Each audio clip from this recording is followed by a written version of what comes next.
The Positive Pause is a motivational-minded podcast covering topics women want to know about as they journey to and through menopause, focusing on subjects that impact women's health and healthy aging, including what it means to age healthfully.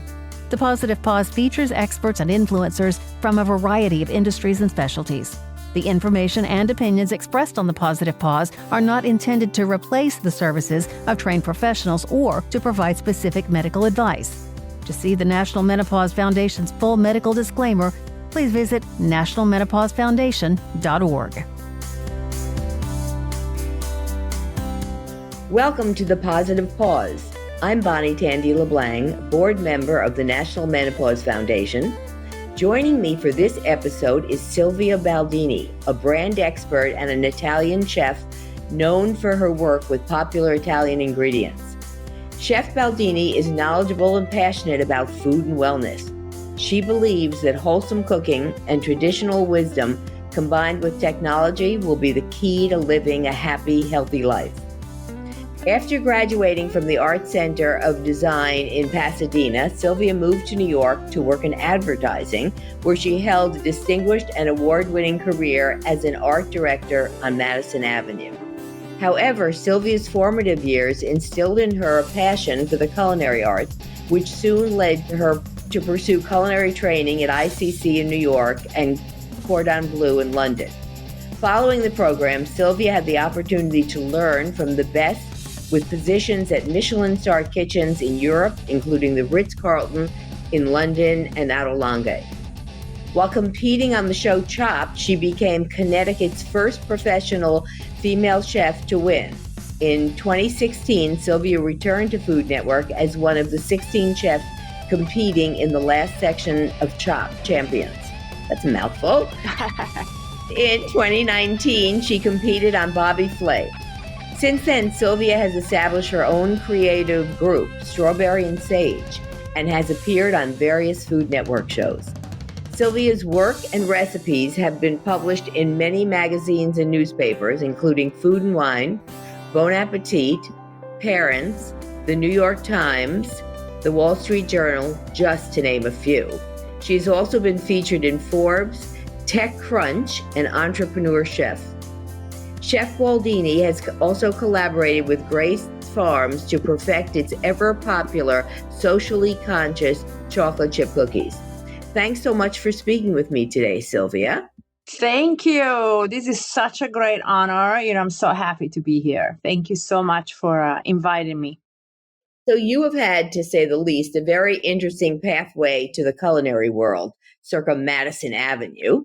You started your career as an art director in the advertising. So what was that aha moment when you decided to change course and pursue your passion for cooking? My goodness, I have had a lot of aha moments. So yeah, I guess I was being in advertising when it was extremely exciting and rewarding. And mostly I was in New York City as a young girl. And then, I came of age and grew a little older as I was developing my career. And as I was doing that, I always had a passion for food. And in the back of my mind, I always kind of thought that at one point I was going to jump and go back to my origins. I was born in Italy originally, where, food and cooking is incredibly important.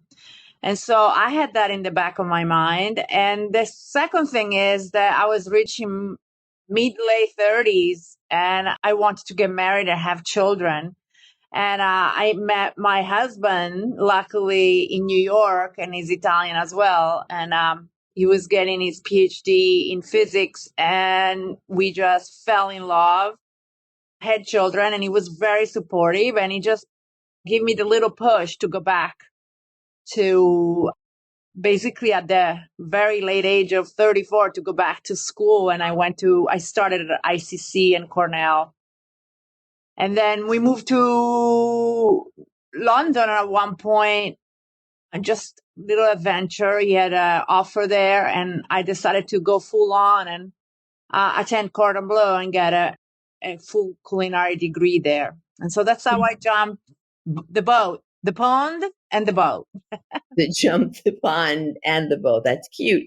So clearly it was the right choice for you because you've taken the culinary world by storm and have had a fabulous career, including the appearances on Food Network and on Chop. So it looks like fun, but share with us how stressful it is and what's something that people who love watching these competitions might be surprised to know. So, Chopped was extremely fun. If you're an adrenaline person, Mhm. you should go on Chopped. It's the real deal. It's the thing where, you meet somebody secretly at 4 a.m. I can tell you in Chelsea. So if you are at 4 a.m. by the Chelsea market and you see a lost chef, probably he or she is going to be picked up for the show that day. There is not too much, to say. Most of it's the real deal. You get in, they throw you on stage, and you find yourself in front of a basket. You open the gas basket, it's full of crazy stuff, and you have to go. And do you have to use everything in the basket? You do. You have to use everything in the basket. And basically, the idea is that you have to reinvent these ingredients. So it's not like you can really use them straight up and just, you kind of have to reinvent the wheel. And, your first try is basically an appetizer. And then if you pass that, you open the second basket and you have a main course. And then if you are still standing, you get to the final round and you have a dessert round. Tell us about your basket. Oh my God. That year, the basket was like just crazy stuff. I think we had like some meat stuff in there. And then there was some green candy, which was, you need to like kind of like do something. Yeah. Roll them or something to cut them up or something. Yeah, but you can basically transform it. You just melt stuff and make like things. And then for my dessert, which I was really excited about, there was like all stale stuff, like stale bread and things. And so it just popped into my head. I come from the northern part of Italy, the mountains, and we reuse a lot of our old foods and leftovers and transform. And that has always been to me like what divides the real chef from the not good chef is know how to reuse leftovers and make a whole new meal, not just reheat them. And so I made this really traditional dessert from the Dolomites, which is kind of like a dumpling, and it's steamed in this beautiful bath of aromas, and then it's served. It's called Canederli. It's kind of like maybe a Jewish knish, almost, but it's steamed and then it's served with like a strawberry puree and things like that. Sounds good. Did the judges like it? They did. I think, it was quite a surprising outcome. And it's different from usually what they're used to see on the dessert round. So that was exciting. So out of all the competitions you've been in, what was your biggest disaster? Oh, I had a disaster, I think, one point. Oh, I went on Bobby Flay and it just didn't work out. That day I was not on it. I don't think we get along. He needs to go out and he needs to compete against the big hairy men, and I don't think he likes to compete against women. So he kind of chooses to, I think I don't care anymore. It's like Chopped is the real deal. I think Bobby Flay is kind of bullshit. So he's going to hear me and get, but it's kind of like, he picks who he wants to compete and, That is funny. So any behind the scenes things that would surprise people about the show? Saying it's the real deal, meaning you have no idea what's going on until you open that basket. And also what's really like what people don't realize is that you get thrown on the stage the moment you arrive. They give you a jacket, and then one of the producer or assistant producer takes you around really quickly to see the kitchen and the pantry, and they give you like a 4-minute insight of where everything is. And then that's it. And so you're like in this new kitchen where, you don't know what anything is. You don't know how to turn on the stove. Usually, like when you go cook somewhere, it takes you like, as a chef, I always go and check things out, see how to plug things in. So, you have that disadvantage as well. So that's really crazy. And then, you have cameras everywhere. It's like a TV show. I think it's a one camera show plus side cameras. I think maybe it's even a 3-camera show. And then you have photographers, people yelling at you. And then, they have all the behind the scene judges just kind of like yelling at you while you off camera and making fun of you. So it's a funny experience. It's a crazy experience. But fun. The stress is fun. Yeah, fun. like you said, an adrenaline junkie. That makes so. That food plays a real important role in both of our lives, personally and professionally. But culturally, food can be a positive influence for many people. What suggestions might you have for making cooking and dining more a joyful experience for those who are just starting out? That's a great question, Moni. I mean, food and cooking, have been part of my life since I was a little kid. I started cooking under my grandmother and my mother's table, basically. Like I would play with scraps of pasta and things like that. And I think every Italian kid can relate to that. And I think, you can cook to survive and to feed yourself, or you can cook to honor your body and your family, or to celebrate.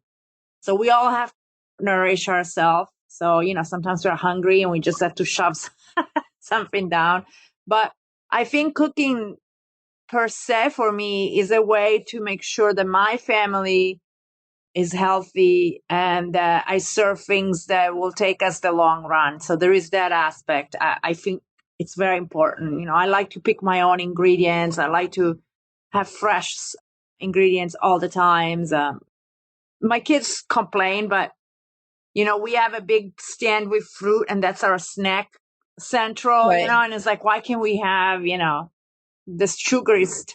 Yeah. I'm like, you can get the sugariest shit like at somebody else's house. And you, they and complain because your food is too healthy? I'm not healthy like that, but like, we eat really well. We have a meal every day together. They'll get the handmade pasta, they'll get the pizza, but I try to keep it more like in the, where everything is fresh. Right. We do have dessert and chocolate, but I try not to do what I call the junk food and the kill food. I hate that. I think the sugar intake is not good. So there is that aspect. And then there is the celebratory aspect. It's great to cook for other people and share a meal together. I think it becomes, even if it's just your family or if it's friends or if it's a lot, it becomes a way where you sit down around the table and you can talk and check in on each other. And, at that point, the food is wonderful, but it also becomes a way to gather and to form a community. I really believe that. I do too. So do you have a favorite holiday or two? Holiday, not for the holiday, but for the food in the holiday. Yeah. So since in Italy, we do not have Thanksgiving, but I've been here.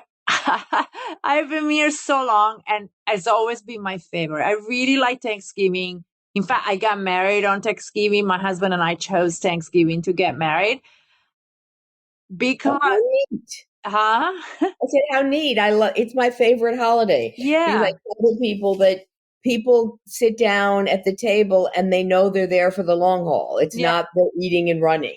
And it's not presents related, like Christmas and all those things always kind of turn out to be so commercial in the end. I mean, it's a beautiful holiday. I love my Christmas tree and I love Hanukkah and I love all of those, but you need to kind of always give something or receive something. I think Thanksgiving is a place where you really like have a moment of reflection with your family and you have food. And sometimes, I'm terrible. I kind of don't like to do the big holidays as a potluck. It drives me crazy because you do or don't like that. I don't, but I've learned to share that because I like to make very specific menus and then people come over and bring the same 5 salads and nobody wants to do so you have a very unbalanced, as a chef, you end up with a very unbalanced menu, but that's okay.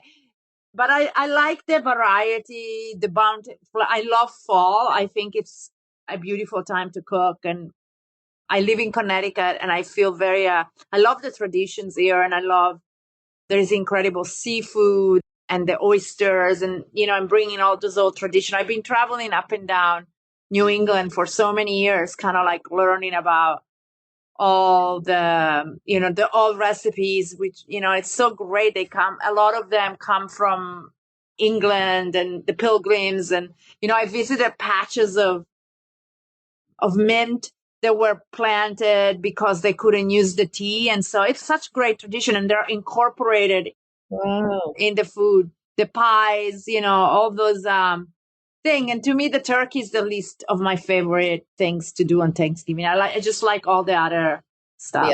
The good stuff that goes with it. Yeah. Right. Gives you a good excuse to eat the good stuff that goes with it. Yeah. Right? I never ate a fun turkey ever. Not even from the most amazing. It's just so boring to me. There is so much better stuff to eat. It's like this really tough, sad kind of. Don't you think it makes a beautiful presentation? Like just but that moment, just that quick moment. Quick moment, and All right, first, so kind of like a switch in topics.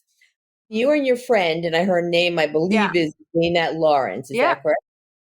One of the few female olive oil experts, created the Secret Ingredient Girls. How did that come about? So I met Alina a long time ago, and she at the beginning had a lot of olive oil stores here in Connecticut, talking about 2000 something. And I used to go into her store and, talk to her. And I really liked her knowledge. It's not easy to find somebody with so much knowledge about olive oil. I'm really passionate about olive oil and ingredients. And so we kind of formed a friendship. We did a couple of events together, and eventually we decided to kind of join forces at the time and, and just create this company to really scope ingredients, mostly Italian, but not only, and olive oil, but other ingredients as well. I love the idea that we were chasing at the time the seasons. People are very familiar with Italian olive oil, but there is an incredible olive oil in Spain, in Chile, in Australia. And so each season brings a different kind of like olive oil. And olive oil also, it's a fruit, which not too many people know. And kind of like wine takes from the terroir or where it's cultivated. And so, for example, southern Italian olive oil, where it's very sunny, the ground is very mineral, produces an olive oil that the plants produce an olive oil that is very strong and dark. And then you might move more north towards the mountains, and the olive oil, it's a lighter, complex, but less rich kind of. So I love all the tastes, and each of these olive oil goes with a different dish. Some are great for seafood, some are great for finishing or soups or cooking. And so we really got into it and created a company that moved online towards time. And we then expanded. Like, I was always really into women issue. And as I am, and I was growing older, I went through menopause. And as I was looking for a product that could help me, with my sexuality and as a woman, I discovered that most of the products are like made of jelly, petroleum jelly. They're like full of really bad stuff for your body. And so I got out and we started researching, and I decided that, I talked to a lot of people that one of the healthiest things that you could do is create a product and use a product for a sexual intercourse, a lube, if I may say that it's natural and researched a lot, and we built a product that is based coconut oil and olive oil.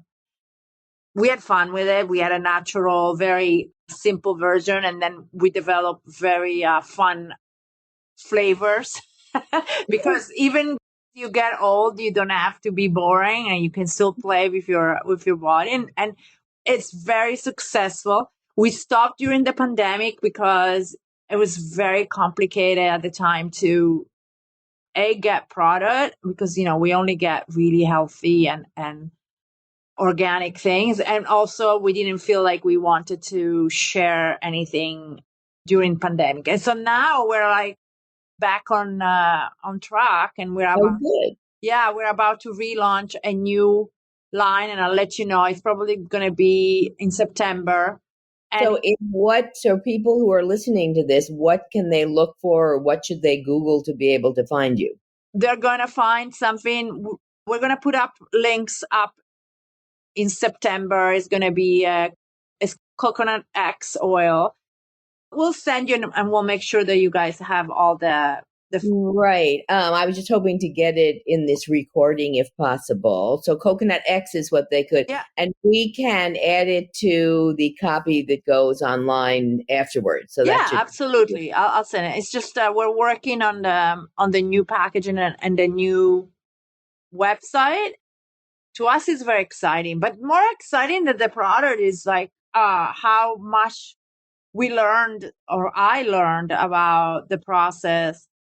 And the process of manufacturing, but also that there is nothing out there there is no openness in this process. You arrive to this time in your life and you start talking about it with your friends. And I mean, I think now people are a little more open, even when I went through it the first time. But I think sometimes the doctors don't know what to say or how to approach, and nobody is trained properly into this. And so there is a lot of hearsay, and there is a lot of maybe a little shame in discussing these kind of topics. And so, I really want to be open. And, I was just in a class. I take yoga really early in the morning. It's my little treat.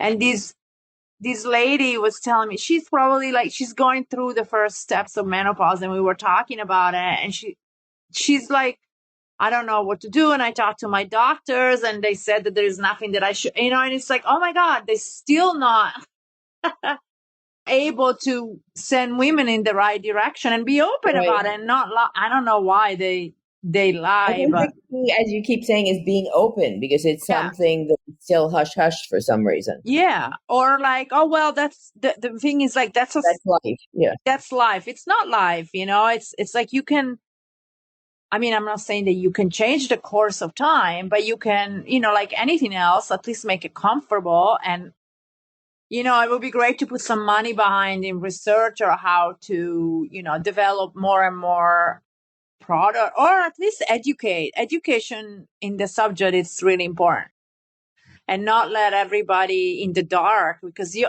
arrive at this time in your life and you're like, I thought I was something wrong with you. And people start freaking out. Do I have something bad? And so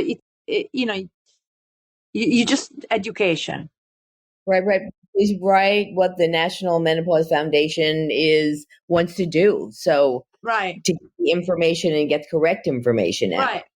All right. So on a lighter subject, one more question about that. So how many different varieties did you have? And we have a lot.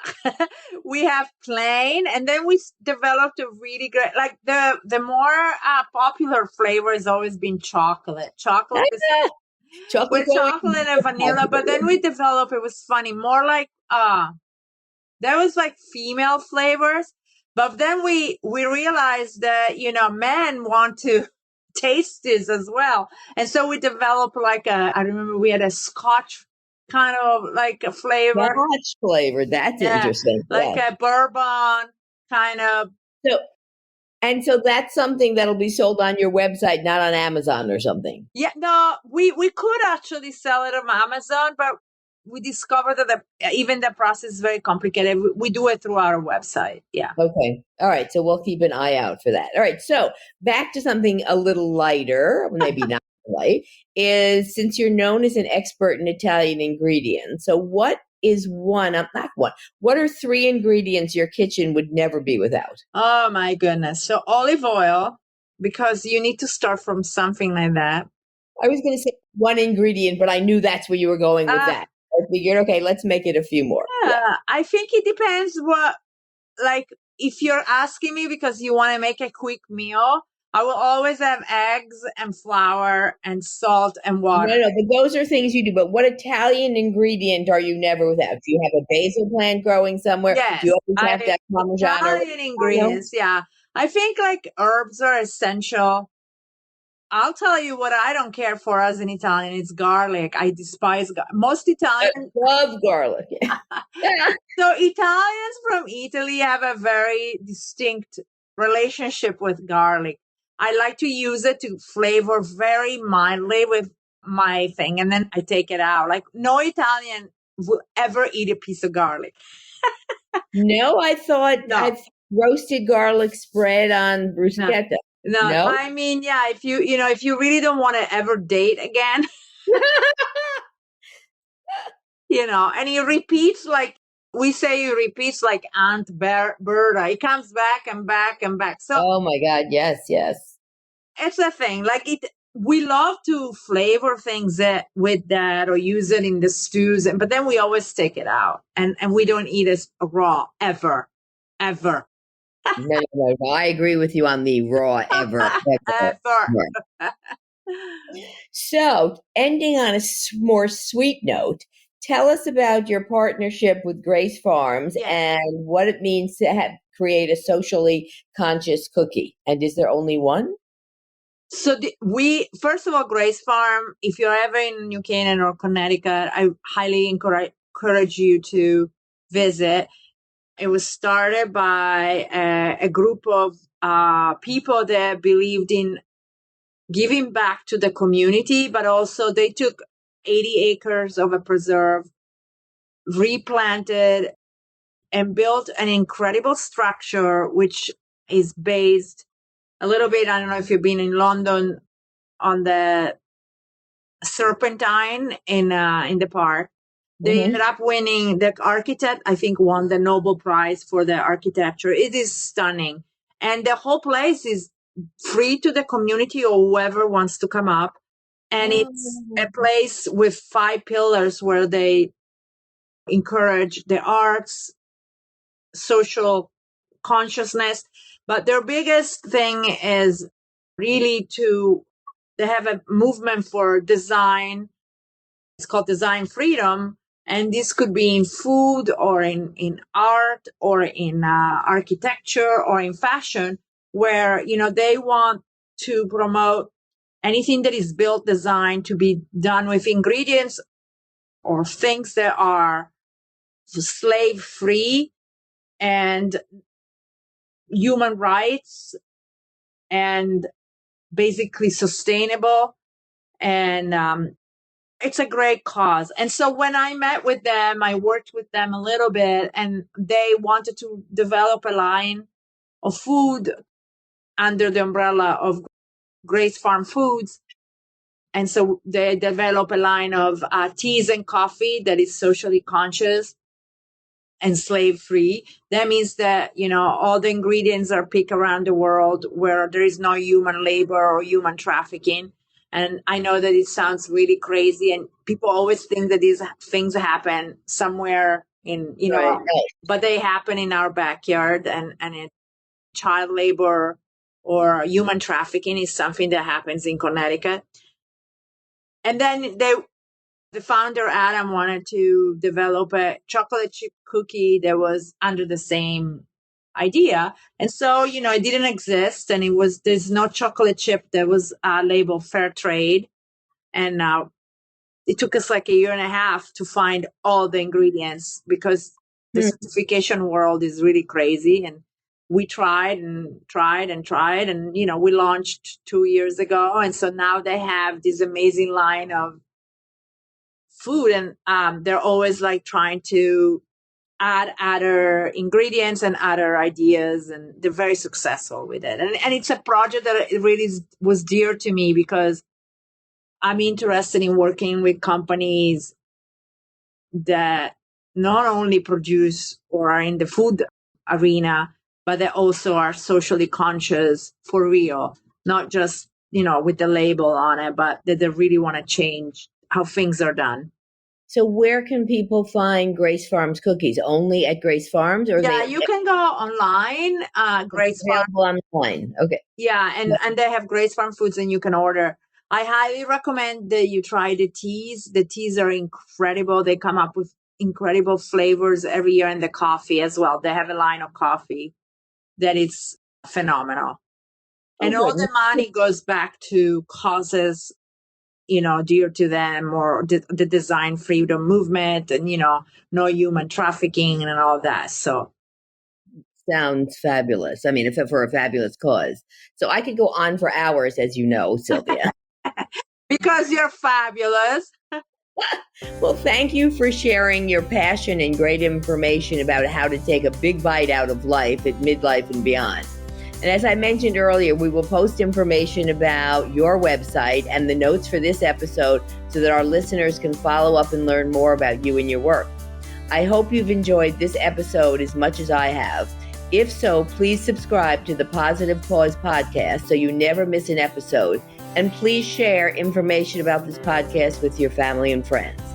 Thanks again to my guest, Silvia Baldini, and thank you for listening. We hope you'll tune in to another episode of The Positive Pause. Thank you, Bonnie.